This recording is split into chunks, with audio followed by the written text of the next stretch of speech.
Welcome to the Success is Subjective podcast series brought to you by the College Parent Survival Network, presented by Lilly Consulting. I'm your host, Joanna Lilly. In today's episode, I had the pleasure of interviewing Brennon Moore. Brennon is a licensed professional counselor, LPC, a certified alcohol and drug counselor, CADC2, and a nationally certified trauma therapist, CCT. Brennon has been specializing in young men's trauma for nearly a decade in both a residential and outpatient setting. His interest in trauma healing began in academia while studying experiential and Gestalt approaches to treating trauma at the University of Cork in Ireland, and several months working as a counselor with traumatized children in the Middle East during his graduate studies. Brennon is a trained EMDR practitioner, a trained brain spotting and hypnosis practitioner, a trained DBT and mindfulness practitioner, and he is trained in Peter Levine's somatic experiencing. Brennon leads week-long trauma healing retreats and family workshops. During these retreats, Brennon helps guide individuals through the darkest parts of their stories in a fully immersive and experiential way. He also speaks nationally on the subjects of childhood trauma, attachment, and addictive disorders. In January of 2017, his first book was released, titled Finding a New Tribe, Helping Young Men Recover from Childhood Sexual Abuse and Addiction. And in May of 2018, Brennon opened Skyline Recovery, an outpatient and transitional living program for young men in Bend, Oregon. Now, I personally need to thank Brennon for his sense of humor and companionship in rewatching the entire Friday Night Lights series alongside me during the beginning of the lockdown in March of 2020. If it weren't for that, honestly, I'm not sure this podcast may still exist. So clear eyes, full hearts, can't lose. Let's not wait any longer. Here's Brennon. Brennon, I'm so excited to finally have you cornered to have you do this podcast interview with me. I'm so excited too. It was really intimidating when you started to corner me, but now it's I've accepted it. I'm cowering, but I'm in acceptance of the, so it's fine. I'm fine. Yeah. I'm done already. We haven't even started. We're good. We're doing good. No, I'm excited. I appreciate you. I did not actually corner you. You were willing to participate in this, and it took us a couple goes, but now we're here and I'm excited. And let's just actually dive right in, because I think some folks are going to be really interested to hear your story. Sure. So why don't you share with the listeners, where did you actually grow up? And then what were you hearing from your family, as well as kind of the community in which you were raised, about post-secondary education? Sure. Yeah. So I was born in Eastern Oregon. So I live in Bend, Oregon right now, which is a lot of people think is Eastern Oregon, but I mean near the border of Oregon and Idaho, very rural. And actually a little town called Elgin, which is they used to show movies. I remember I saw Ghostbusters 2 in the city hall. They would put up a sheet and a projector, and you would sit on the floor and watch movies. My grandfather was the mayor of a even smaller town called Imbler. And when they finally put in sidewalks, there was a big to-do about it. You know what I mean? People were out yay, clapping, because the pavers were coming. And so, but here's kind of the twist, is that my dad was a doctor and my mom was a nurse, but they were hippies, so they were the messages that I got was that you go to college, period. My parents had, it was never even a question whether you went to college. My grandfather, who was really more of a father to me than anyone, he gave the message of, you either go to school and I'll support you going to school, or you join the military. So it was okay, I'm going to college, because I'm not really cut out for the military. And so that was really the message. It was degrees open doors, degrees make things comfortable, and that's kind of that. Yeah. Yeah, that was a similar kind of expectation for me. So I'm sitting over here shaking my head it was the subconscious. And I think you and I are kind of the same generation where that was a thing. You just kind of, even in rural areas, go to school. So with that, what did you end up doing? Yeah. So I ended up doing exactly that. I mean, there's like, I don't know how much of the sort of like, the preface that you want, because it's like, I would love to tell you that I took like school super seriously, but I didn't. And by school, I mean like elementary, junior high, high school. I was quite bored in it. And part of my story is that I'm a trauma survivor and in recovery. And so like, I was just really kind of like hyper aroused all the time, and like feeling really just scared all the time during school. And like that mixed with being, I think, somewhat intelligent and not being very challenged led to me just kind of like being the class clown, acting out a lot. I definitely, when I was younger, I was in like little gifted programs and things like that. But definitely in high school, I don't think any of my teachers were like expecting me to go on and do big things.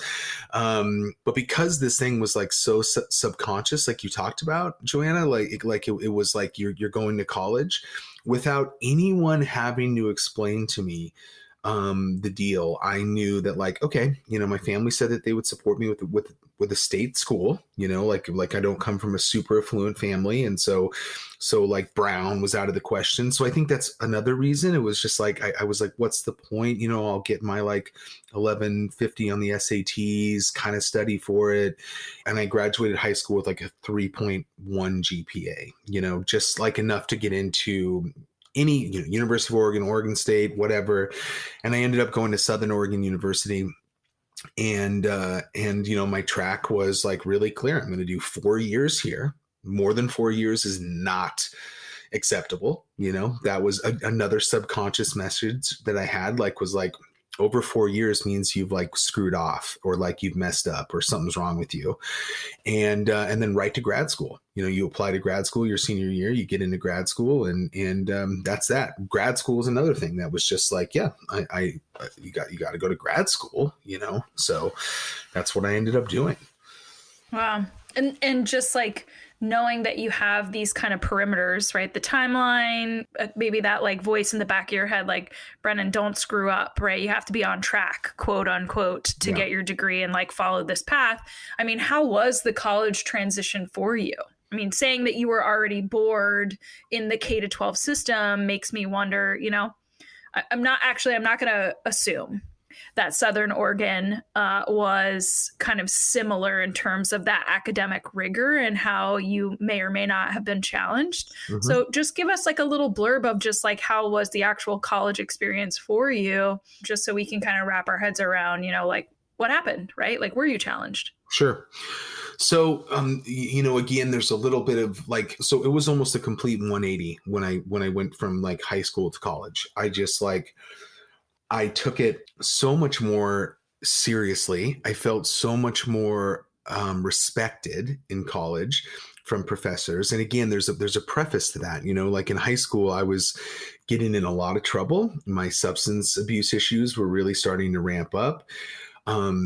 I was getting labeled as sort of like the problem kid. And like, I don't know if you had this, but like I when I was in school, like a lot of my peers had parents that were teachers at the same time. And like, I think they were absolutely convinced that like me and this small crowd of dudes that I rolled around with were like making their kids party, which was not true. We were just throwing parties, and their kids were very willingly coming to the parties, because like I ended up graduating from the Dalles High School, which is a small town in the Columbia Gorge. My class was like 170 people. So you didn't have the benefit of there being like this clique of jocks, clique of nerds, clique of partiers, clique of stoners. There was a lot of intermingling. And so, I played football. I did a lot of things, but like we intermingled with the partiers and the jocks, and all that stuff was like, we had the artistic kids, like everybody was like overlapping in my school. And so I had some teachers that were pretty, and I've like sat with this a lot to be like, is this a true story, or is this a story I've made up to kind of feel sorry for myself?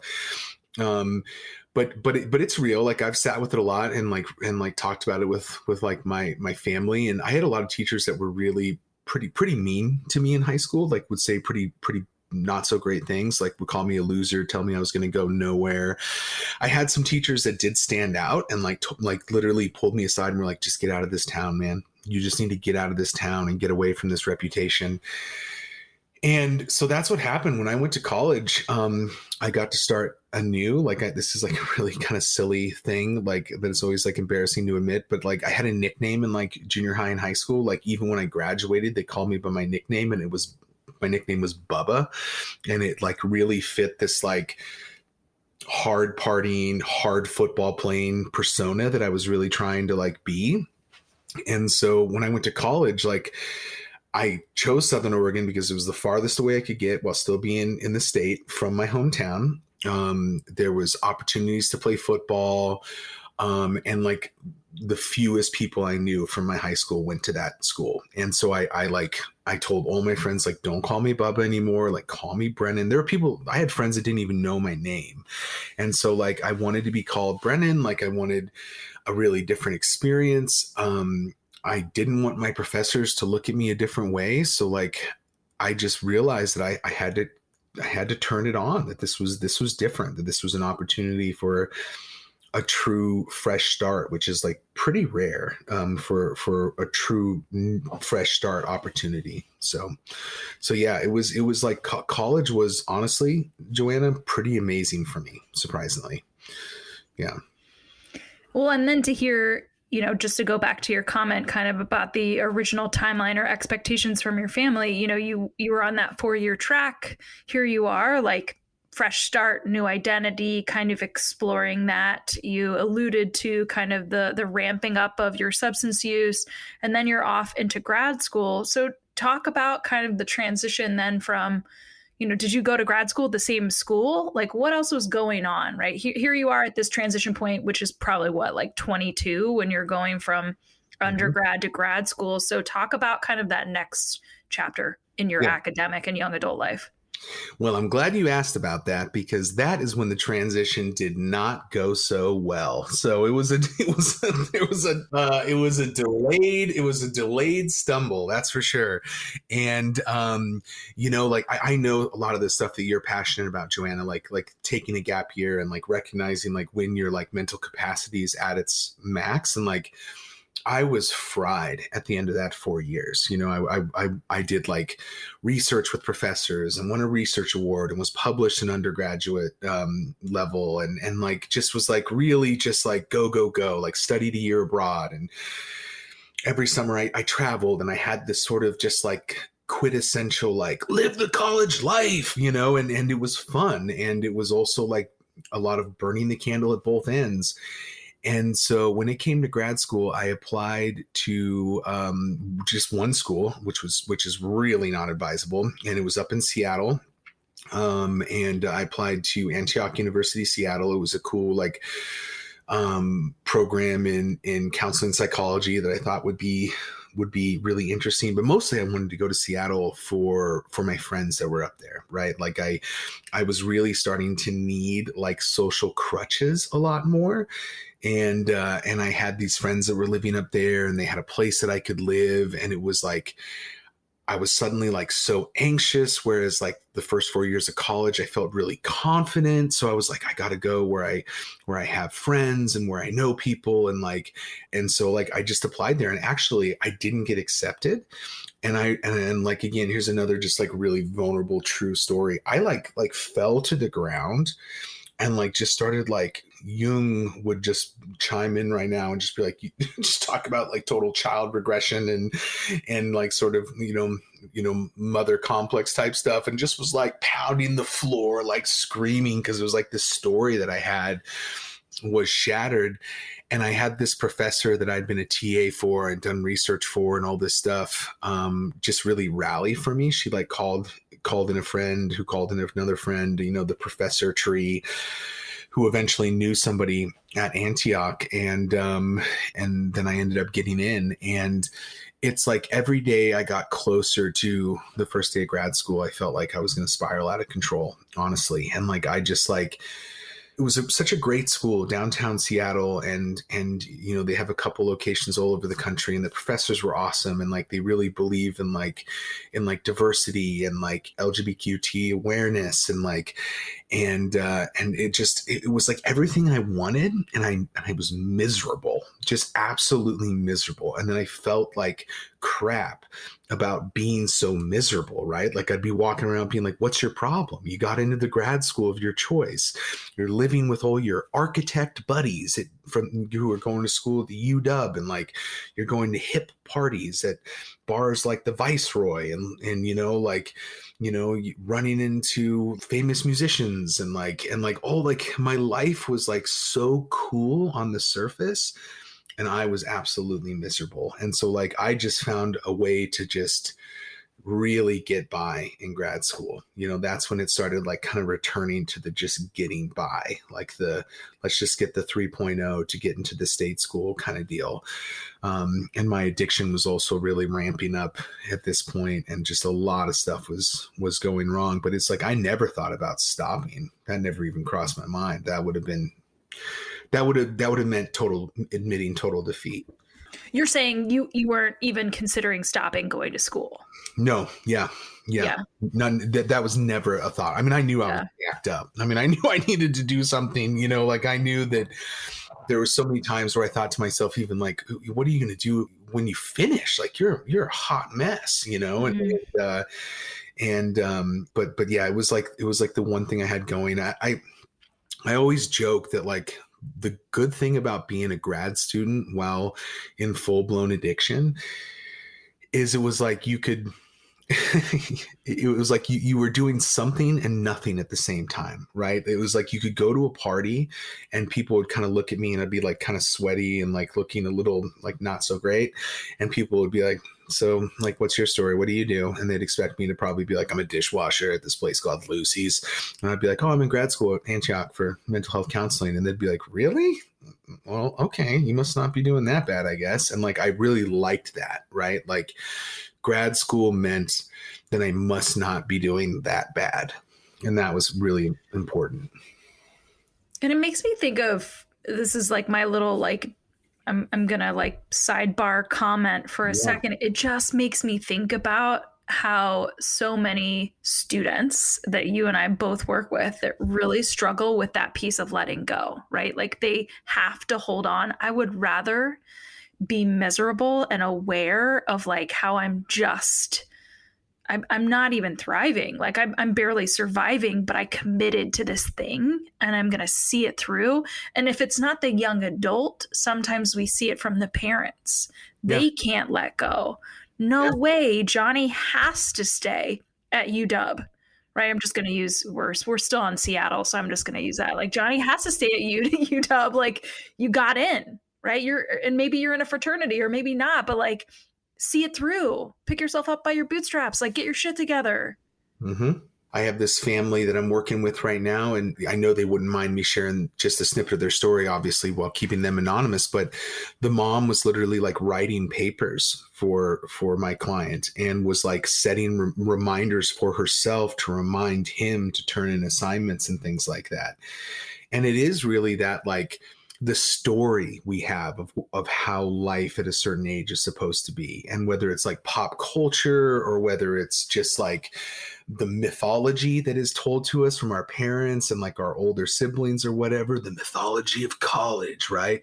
It was so crazy. Or I went to Barcelona my junior year and the men or the women, like it's like, that's what it was to me, right? Like it was really college and grad school had this mythological sort of aura about it that this was the freest you were ever going to be. So you better enjoy it. You better have fun. And if you're not having fun, something is really wrong with you, right? Like I had all the fantasies of drinking beers with professors by night, studying in the study hall in the computer lab back when we had computer labs. I used to write almost all my papers in the computer lab. And I captured a lot of that fantasy in my undergraduate, but in grad school, it was not like that. It was very, very different. It was me struggling to hammer out papers while bartending and living a totally double life and just really decompensating mentally and really feeling a lot of grief that why is this not at all like I thought it was going to be? Okay, so then my kind of follow-up is clearly a lot has happened Yeah. between Antioch and where you are where Yeah. you are today and what you're doing. So share with the listeners what you feel comfortable with. Like, how did you get out Sure. of that slump to actually start to feel your pulse again? And as you called yourself earlier, you're a trauma survivor, so at some point you have to kind of go through the healing process, and you have to have that self-awareness and no longer live the double life. Yeah. So fill us in. I mean, obviously that's a lot of years, so yeah, just fill us in. Sure. Yeah. And I'm a pretty open book, I think that's one of the things about when you get into recovery, you get kind of used to just owning your story in a way that's not glorifying it, or that's not like getting stuck in it, but it's just kind of being like, this is what happened. And when I was wrapping up grad school, I was in a really terrible relationship, and I was just in a really terrible headspace. And my father simultaneously, who struggled with his own addiction to pain medication, who was also the source of me getting a lot of pain medication. And so I'm starting to mix really strong chemicals together. And of course I'm needing more and more and more. And I'm being less of a good judge about when I've taken enough and when I haven't taken enough. And one evening, to be honest with you, I don't know if it was on purpose or if it was an accident. I guess ultimately it doesn't really matter. I drove into a telephone pole in downtown Seattle at like 60 miles per hour and broke my neck and compound fractured my arm and shattered a couple ribs and like fractured my sternum, dislocated my knee. I was in the hospital and in a coma and like all the things. And I would love to tell you that like I woke up from that and was like, I gotta change, but that's not what happened. I woke up and just, wanted to drink and wanted to use. And I was in this hospital bed recovering in my mom's basement, and I would call kind of, maybe not, some of the more shadier friends I still knew from my hometown to come bring me booze and bring me weed and bring me other substances on top of the pain meds I was now being prescribed. And now I'm being prescribed pain meds I didn't even really know existed. This was sort of like, I mean, I knew people were doing like Oxy and things like that, but like I didn't know where to find it. I was still I wanted to be like a white collar drug addict when I was in grad school. So I tried to like stick to what I could get doctors to give me and things like that. But now suddenly I had doctors prescribing me that kind of stuff. And it just got super dark. And I had this education and I was so just incapable of living life. I mean, I might as well have had a degree in clown college, to be honest with you. I mean, it was just there's nothing I could do. I couldn't function in life. And so eventually what happened to me is I ended up having to do a few different trips to treatment. And I don't want to get lost in the weeds in all those different stories. There's, like the first time I went to treatment, it's a combination of it wasn't a great program and I wasn't ready. The second time I went, I was more ready and it was still not a really great program, but it was good enough to get a foundation underneath me. And then I ended up, getting injured and blah, blah, blah, blah, blah. And that injury was a really bad one. And so all the things kind of came back into my life. And then finally I had the opportunity to go to good treatment, which is like one of the reasons why I just like love the stuff that you do, because like the importance of like finding appropriate treatment. And because this was like just back in the where you Googled, right? And like I remember one of the bad programs I went to, I Googled it and it was like people doing yoga on the beach and like all this stuff. Well, down in like Southern California, when I got there, it was not that at all. Like it was nothing like that. There was no yoga on the beach. There was no beach, like there was like, it was 25 people in a group with like a, certified alcohol and drug counselor. I was there for trauma and like they didn't even have a staff psychologist or psychiatrist because the psychologist had just quit. And like they, of course, had me sign a paper committing to pain, when I was in a blackout and all those things, which is blah, blah, blah, blah. And that's not what we're talking about. But I finally did land in good treatment, which is so important to talk about because it's like, that's when I got to get to a place where I felt safe enough to talk about the years of sexual and physical abuse that I experienced as a kid. The point in which when really about like first or second grade, which is pretty pivotal, is like when it was kind of at its height. And I just shut down, and that was when teachers started to like say things like, your son's got a lot of potential, but he just can't seem to pay attention, or he's constantly getting off topic. And like, PTSD and ADHD like really mirror each other when you're a child. And like, that's something that I don't know if a lot of people are aware of. But I had a lot of teachers that wanted to put me on Ritalin and Adderall and all that stuff. And my mom, just being a nurse, was like, no, we're not going to do that. And so like, I got to learn how like I shut down and like basically was just kind of like surviving, like crawling and scratching until about 12 or 13. And then I found the kids that were smoking doobies and drinking beers, behind the gymnasium. And I was like, I'm home. This is where I belong. And so I got to process that stuff and figure out how to be with my body, how to be with myself. And that's still an ongoing journey for us all, but definitely for me still. And it was when I left that good round of treatment, which was about 6 months worth of treatment. All my support people told me, that's great that you have these degrees, but you cannot rush back to work. You cannot go back to being a counselor, which is so great, right? Because like that was so against the kind of stuff that we're talking about, right? Which is just like, hurry up and show the world how quick you can succeed. Like, hurry up and show the world how quickly you can bounce back and land on your feet.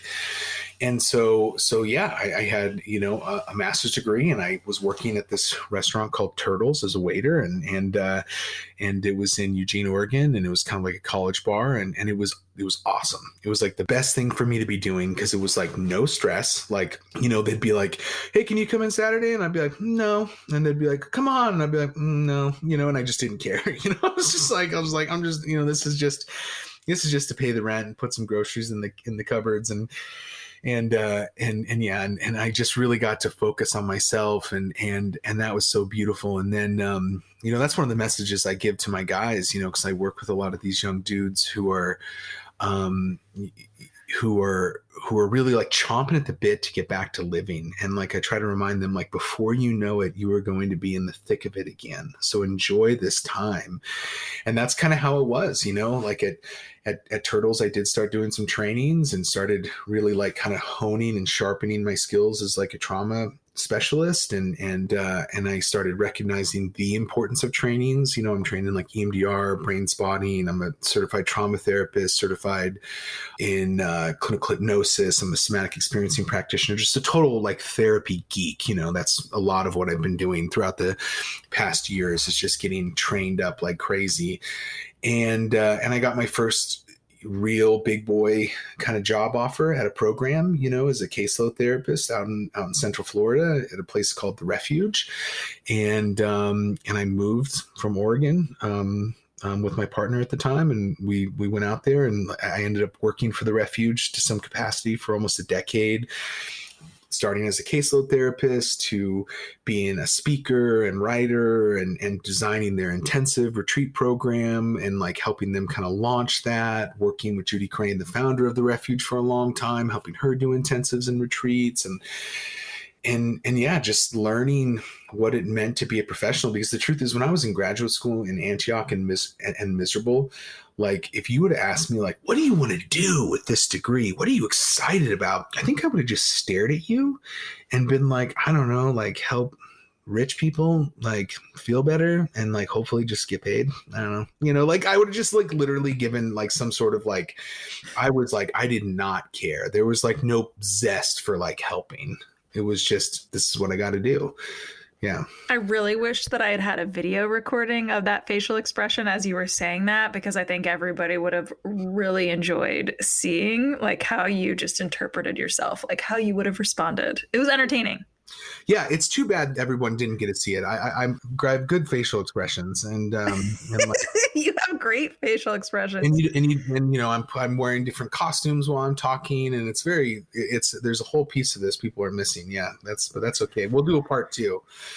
Yeah. Oh, I'll just like the next time I see you, I'll just be like, okay, can we do like a 10-second clip where you just like Yeah. all nonverbals? Like, Yeah. you don't have to talk, just like show us everything. I'll just contort Okay. my face a bunch. Yeah. I love it. Okay, so and at some point you left because you're not at the refuge anymore. And so actually I think this is a great transition point to talk, because at the end of the day, I don't want you to share every detail. I want you to share like a snapshot of your journey so that people will be interested in connecting with you, whether it's in relation to what it is that you're doing, Mm-hmm. or just like truly wanting to connect with you to say like, Brennon, I listened to your interview and I just appreciate you for being honest and vulnerable and willing to share. I mean, this like super like in 30 minutes, like Yeah. here's Brennon, like, K through 30s. Okay, so shameless plug, because you're not with the refuge anymore. What have you created? Yeah, so I am with Skyline Recovery, and we are located in Bend, and it's a program that I helped start with my two dearest friends and really kind of life partners, Patrick Devlin and Dustin Westover, who amazing clinician in Patrick, and Dustin's just one of the most skilled just coaches and life skills mentors and just like operations gurus that you'll ever meet. Really that arose from like having passion, right? Like having this passion to create something that I really felt was missing. And we're a transitional living program for young men age 18 to 28. And we really wanted to create a transitional program that like really helped young people find meaning and purpose in their life, right? Like, because that's what I lost when I was in graduate school. That's what the sexual abuse and the physical abuse took from me, was like this ability to truly connect and hold on to a sense of purpose.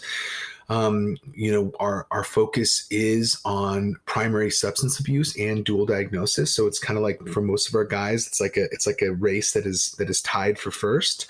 We work with a lot of trauma. We work with a lot of mood disorder. We work with a lot of like rule out, like, is this like bipolar? Or, we also know that they've been dabbing 100% THC all day long. So who knows what's going on? And like, we love taking a different approach to recovery, not just throwing a big book at their heads and like yelling at them to go to meetings. Like, that just doesn't work. So a lot of our guys, we help them create a recovery definition that works for them, because I know that was important for me. I mean, I do engage in 12-step recovery pretty actively today, but there's also lots of things that I do for my recovery that are just as important, if not more important, than 12-step recovery.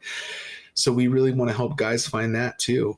And so, yeah, it's pretty wild. We started with like we just took out loans and like cashed in our 401ks. And like, I remember sitting in the house before our first client came, and we were like, well, I guess worst case scenario, we can just move in here if like this doesn't go well, and so it's been, going pretty well. We don't have any investors or rich uncles or anything like that. So it's just really a grassroots effort that it's really been beautiful. It's been some of the most powerful and important work that I've ever done. Like the work that we do is really special. Yeah. So now I'm going to ask you this question, because I ask every single one of my guests. I'm sure folks that listen to this podcast are annoyed with me even like teeing up this question kind of similarly. But do you see yourself as successful? Yeah. That, man, what an interesting question. Like, I've listened to your podcast several times, and what's cool is that answer just came to me was yes, which is really nice to say. I think if you catch me on some days, that trauma brain still sometimes gets on the hamster wheel and gets going but I do see myself as successful. Yeah. I feel like I found, I feel like despite all the stuff that I was going through, how hard it was to live, like, I feel like I'm really proud of myself for pulling myself through the muck, even in grad school when I was like going absolutely bonkers, to get to this place, to take the risks that we're taking today. Yeah.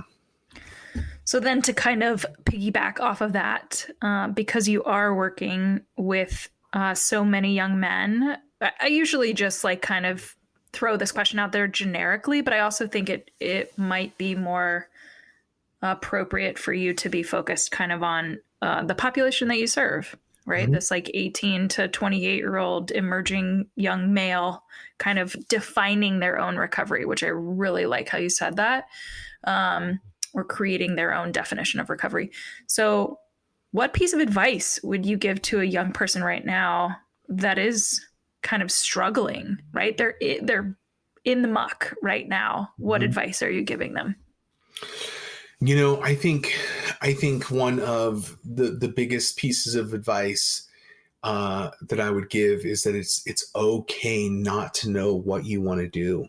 It's okay to not know what you want to be. It's okay to feel like you just haven't figured out your path yet, and it's okay to take the time to try to chart that out.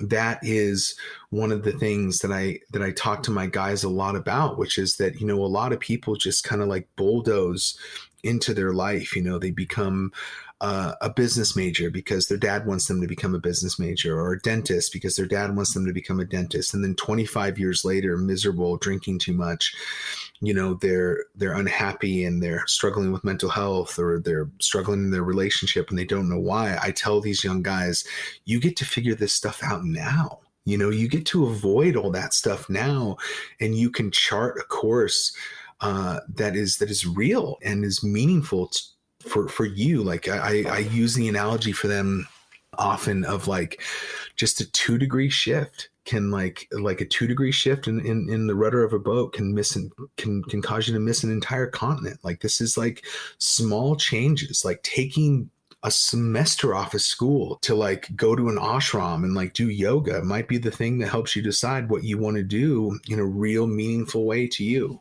So like that's the main message I think that I try to give these guys is you don't have to be in a rush, because life is gonna come at you fast before you know it. Yeah. So true.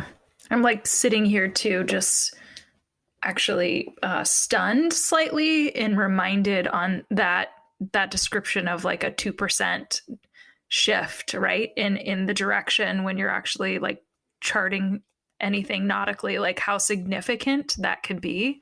Yeah. I think I'm gonna have to sit with that for a little while, because that actually just like, yeah, maybe I need to refocus. Yeah. I just had a moment. Yeah. Good. Woo. That's why I like that analogy. Yeah. Yeah. I mean, because it is so crazy to think about, like because not every guy that comes to Skyline isn't like uber willing, Sure. And so like that 2-degree shift is all we have to work with, Yeah. like all we have to work with is like getting them to make these small, tiny little changes and like holding on to those. And if you can find the right tiny little changes to make, it can still lead to some pretty prodigious results. Yeah. Yeah, totally. Well, and so just to kind of, I said this earlier, the reason why this podcast exists is not just to basically highlight how everybody's journey is so different and the paths in which they took on their journeys, but to also highlight the success, or the vastly different definition that each of us have of success. And like, there's just so many things that you can actually pick apart from this podcast. Yeah. But at the end of the day, I want people to be able to put a voice and a name with a story, and then also reach out to that person if for whatever reason they're interested in learning about the work that you're doing, or just thank you, right? Expressing gratitude is such a needed human thing right now. So with that in mind, how do people actually connect with you? Like, how do they find out about Skyline? And how do they just express gratitude for you, or to you, for sharing your story? If you want to express gratitude to me, you just scream it into the ocean, Joanna. How did I know you were going to say something like that? Yeah. It's such a funny thing. How is the best way for people to express gratitude? I like that. And it's just like, well, my number is, give me a call, and hey, I'll take it. I love it. I love some kudos. So our website is www.skylinerecoverybend.com. And really recommend checking out our website. That's the easiest way to get a hold of us. You can get our email addresses from that. The cool thing about our website is that we got real clients, real alumni, And we just kind of had like a get together and brought a photographer there. So it's what it looks like. There's not like models like doing like poses, like they're pointing at a book that no one's actually reading kind of deal. Like it's like, we're just genuinely hanging out and like having a good time.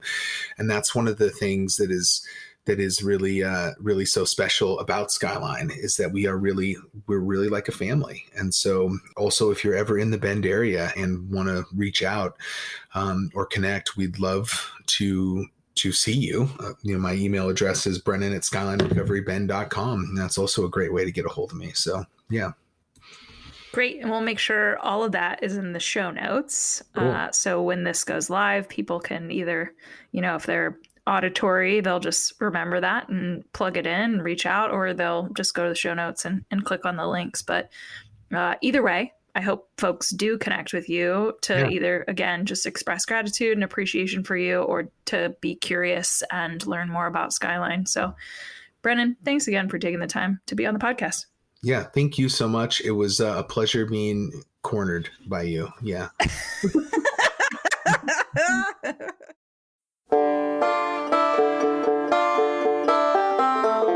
That's it for this week's Success is Subjective episode.